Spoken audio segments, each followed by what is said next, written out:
দেখুন, এইভাবে ভয় দেখিয়ে সত্যি বলানো ঠিক না। তুমি চুপ করো। আমাকে জানতেই হবে যে ও মিথ্যে কথাগুলো কেন বলছে। তখন থেকে আমার সন্দেহ হচ্ছে যে ও কখন পড়ে গেল। ও তো মন্দিরে সবসময় আমার সঙ্গে ছিল। তো পড়ে গেলে ওর ব্যথা লাগলে আমি তো দেখতাম, আমি খেয়াল করতাম না। আর তুমি তো এতক্ষণ ধরে এই কথাগুলো শোনালে সেই জন্যই যে আমি নাকি মেয়ের খেয়াল রাখি না। তো আমাকে জানতেই হবে ও মিথ্যে কথাটা কেন বলছে। ডিম্পি, আমাকে সত্যিটা জানতেই হবে। তুমি বলো। বাবাকে বাড়িতে আনার জন্যই মিথ্যে বলেছি। বাবাকে আনার জন্য? বাবাকে আনার কি দরকার পড়লো? আমি কথা বলছি তো আমার মেয়ের সঙ্গে, মাঝখানে আপনি কথা বলছেন কেন? আমি তো তোমার হয়েই জিজ্ঞেস করছি। ডিম্পি শোনা, সত্যিটা বলো, কেন বাবাকে ডেকে এনেছো বলো। ওই মন্দিরে একটা পাকা মেয়ে ছিল, বাবার সাথে দেখা করার জন্য হসপিটালে যাচ্ছিল। আমি চাইনি ওই মেয়েটা হসপিটালে গিয়ে বাবাকে ডিস্টার্ব করুক, তাই আমি বাবাকে বাড়িতে ডাকিয়ে এনেছি।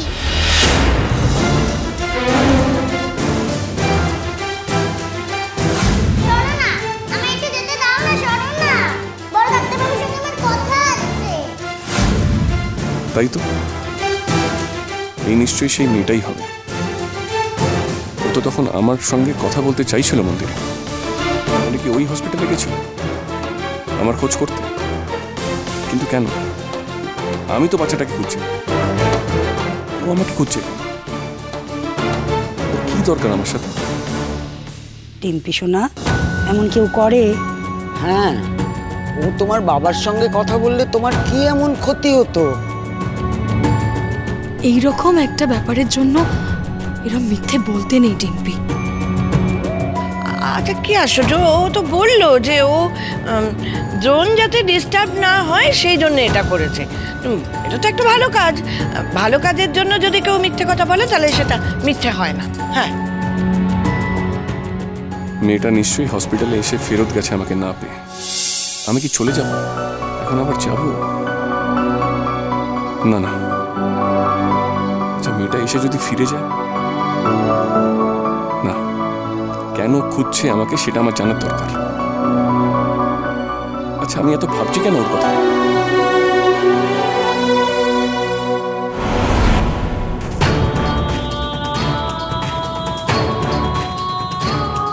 এত লোক এখানে ভিড় করেছে কেন গো? কি হয়েছে? ও বড় ঠাম্মি, বলো না কি হয়েছে? কি করে বলি রে মা, তুই যেখানে আমিও তো সেখানে। দাঁড়া, আমায় আগে জানতে দে কারো থেকে।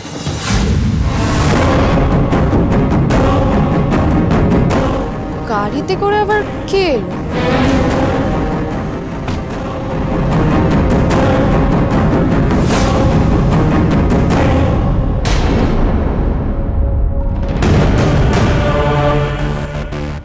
এই তো সেই প্রমোটার যে আমাদের বস্তি ভাঙবে। এরা বস্তি ভাঙবে? আমাদের কি হবে? কি হবে আমাদের? কি আবার হবে? সবার যা হবে আমাদেরও তাই হবে। এর মধ্যেই চলে এলো, আজই ভেঙে দেবে নাকি? আমরা এসেছি আপনাদের সাথে কিছু কথা বলতে। আপনারা সকলেই জানেন এই বস্তিটা ভাঙা হবে। যত তাড়াতাড়ি সম্ভব ভাঙার কাজ আমরা শুরু করব। তাই আমরা বলছি যত তাড়াতাড়ি সম্ভব আপনারা এই বস্তিটা খালি করে দিন।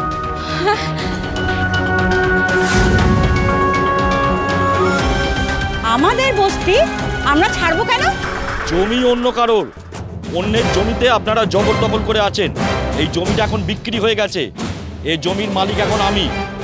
আমরা এই জমিটা কিনে নিয়েছি। এখানে এখন শপিং মল তৈরি হবে। তাহলে আমরা কাল যাবো কোথায়? এত কথা এখানে বাস করছি আমরা, এখন কি আমরা ঘর ছাড়া হবো নাকি? আমরা বস্তি খালি করব না, করবো না, করবো না, বস্তি খালি করব না, করবো না, করবো না, বস্তি খালি করব না, করবো না, করবো না। ঝামেলা আপনারা করলে করতেই পারেন, তাতে কোনো লাভ হবে না। ভালোই ভালোই বলছি, যদি আপনারা বস্তিটা খালি করে দেন তো খুব ভালো। কারণ আমাদের যে দেখছেন আমার লোকজন, এরা কিন্তু সব করে নেবে। এরা বস্তিটা খালি করে নেবে, সব কাজ আদায় করে নেবে। তখন কেউ বলবেন না যে আমার ক্ষতি হলো, কেন হলো, এটা কেউ বলতে পারবেন না। ওমা, তাহলে আমরা কোথায় থাকবো? কোথায় যাব? কি গো দিদা, কোথায় যাব দয়া করুন এইভাবে এতগুলো লোকের মাথার ছাদ কেড়ে নেবেন না। হ্যাঁ হ্যাঁ, দয়া করে আমাদের কথাটা একটু ভাবুন। এত মানুষ, বাচ্চা কাচ্চা বউ নিয়ে আমরা কোথায় যাব? সেটা দেখার দায়িত্ব আমার নয়। দয়া করুন আমাদেরকে। দয়া করুন আমাদেরকে। আজ রাতটা সময় আছে, মানে কাল ভোর পর্যন্ত। তার মধ্যে এই জমিটা খালি করে দিতে হবে। কাল ভোরের মধ্যে খালি করতে হবে? ওমা, ওরা কি বলছে? বলতে যখন খালি তো করতেই হবে। এমন করো না গো, এমন করো না। সবাই কেমন কাজে তোমরা দেখো না। ঠাকুরন, দয়া করো, সবাই তোমাদেরকে বলছে, তোমরা একটু শোনো। এরা সবাই কোথায় যাবে, আর আমি আমার অসুস্থ মাকে নিয়ে কোথায় যাব? ঠাকুরন চলে আয়। না মা, আমাকে বলতে দাও। এরা তোর কোনো কথা শুনবে না ঠাকুরন। শুনবে শুনবে, ভালো করে বললে ঠাকুর কথা শুনে, আর এরা শুনবে না। এই যে আমার মা, মার শরীরটা তো ভালো না। তোমরা দয়া না করলে আমি আমার অসুস্থ মাকে নিয়ে কোথায় যাব বলো তো? তারপরে আমাদের বাড়িতে তো অনেক লোক আছে, ওই যে বড় ঠাম্মি, ওই যে আলতা দিদি, ওরা সবাই কোথায় যাবে বলো তো? এটা আপনার মেয়ে তো? তা হাঁ করে দাঁড়িয়ে দেখছেন কি? ওকে নিয়ে যান। চলে আয় ঠাকুরন, চলে আয়। না গো মা, না, চলে গেলে কি করে হবে? চলে আয়, চলে আয় বলছি। ওরা তোর কোনো কথা শুনবে না। এদিকে আয়।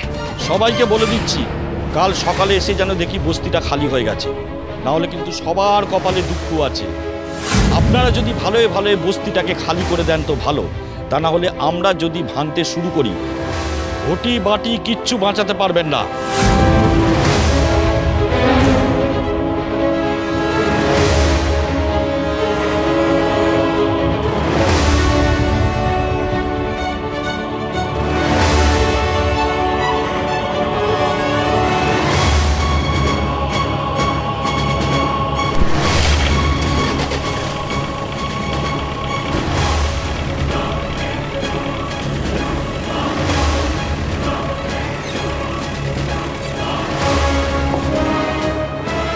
এবার আমি কি করব ঠাকুর?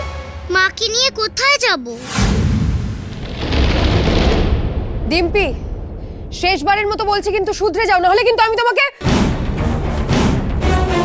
হসপিটালে একবার যাবো আমি, চলেই যাই যদি এসে থাকে।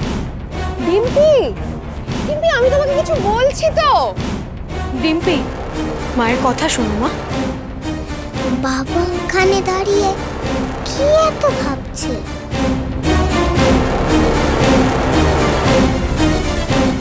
বাবা সরে গেল কেন? কাকে ফোন করছে? হ্যাঁ স্যার বলুন। আচ্ছা, কোনো বাচ্চা মেয়ে কি আমার খোঁজ করতে এসেছিল? আচ্ছা, তোমার কথা শুনবো, এখন একটু চুপ করো তো। বাচ্চা মেয়ে?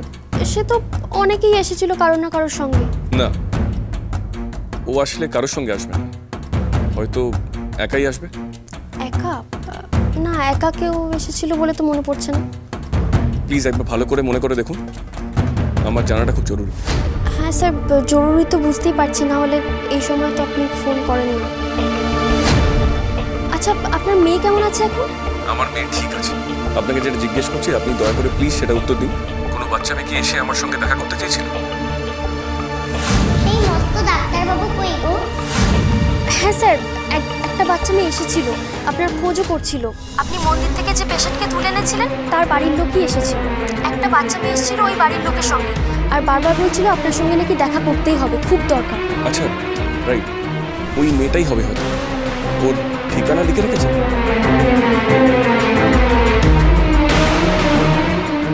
স্যার, আমি কেন ওর ঠিকানা লিখতে যাব? তাও ঠিক। কেন স্যার, কিছু কি হয়েছে? ওই মেয়েটা কি আপনার কেউ হয়? তা না, আমার ওই মেয়েটাকে খুব দরকার, ঠিকানাটা পেলে খুব কাজে দিত।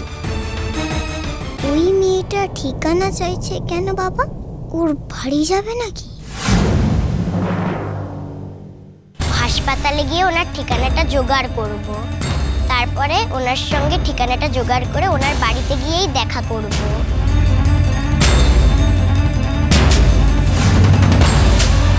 আরে দাদা রোকো রোকো রোকো রোকো। এতগুলো বছর কেটে গেল, মেয়ে হলো, মেয়ে বড় হয়ে গেল, এতদিনেও কিন্তু তুই দ্রোণের মনটা জয় করতে পারলি না। আমার এখন যত চিন্তা আমার মেয়েটাকে নিয়ে। যেভাবেই হোক আজকের পরীক্ষায় ওকে সিলেক্ট করাতেই হবে মা, তার জন্য আমাকে যা করতে হয় আমি কিন্তু করবো। মন যে বলে চিনি চিনি